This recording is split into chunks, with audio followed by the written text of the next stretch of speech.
Hey, it's the Empire. Don't forget to hit the like button, the subscribe button, and the bell icon for more videos. We taking over. Let's go, champ. Hit that like button, hit that subscribe button right now. Let's go. Hey, it's the Empire, Geoboxing Empire, Boxing. Nah, man, post-fight review, man. Mike Tyson, Roy Jones Jr., man. Two legendary fighters. Mike Tyson, the youngest champion to get the heavyweight titles, to unify all the belts. And Roy Jones Jr., man, a freak athlete. First fighter to go from 154 to heavyweight to win the heavyweight title. Now, man, this fight was long anticipated. Roy Jones Jr. versus Mike Tyson, man.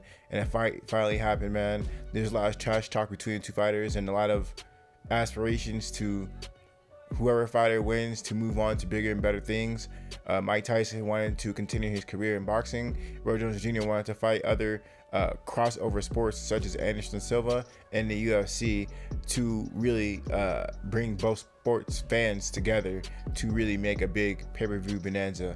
Now, that being said, man, when the fight happened between Roy Jones Jr. and Mike Tyson, Roy Jones Jr. came to throw hands, and Roy Jones Jr., being a smaller fighter, moving up to heavyweight and became a heavyweight over the entirety of his career, had a smart game plan. He was laying punches and he was fighting it inside via clinch, right? Grabbed him and will, grab Tyson's arms and land punches in the clinch.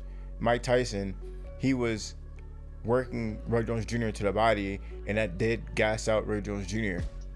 But at the end of the day, Roy Jones Jr. Was able to control the pacing of the fight and hold Mike Tyson to the point where Mike Tyson couldn't get his hands off. Now, Mike Tyson did really good in the inside.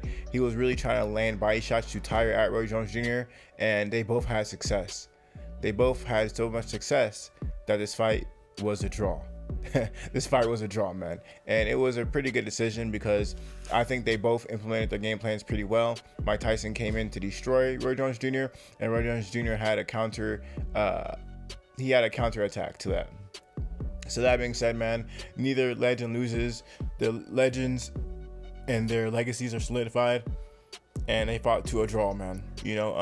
Now, that being said, man, we're gonna see where both their career goes from next, because they both in this draw can basically go on to do what they want to do in their career. Roy Jones Jr. can go on to fight Anderson Silva, and Mike Tyson can go on to do whatever he wants to do. We'll see if he wants to fight some journeyman in boxing. We'll see if he fights a celebrity fighter. We'll see what he does, man.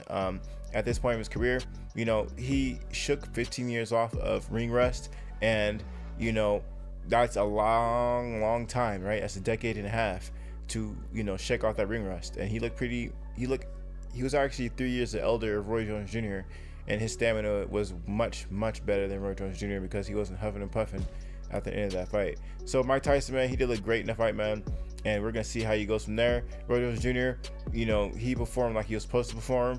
He actually surprised everyone by not getting stopped. A lot of people just thought Roy Jones Jr. was gonna get stopped, and he didn't get stopped. So that being said, man, this was a good fight, man. I was entertained.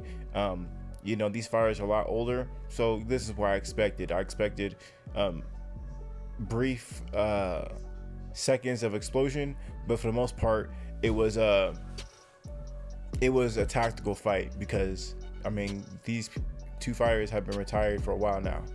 Let me know how you guys feel about them. I thought it was an entertaining fight. Like, comment, subscribe. This is the Empire, Geoboxing Empire. Peace.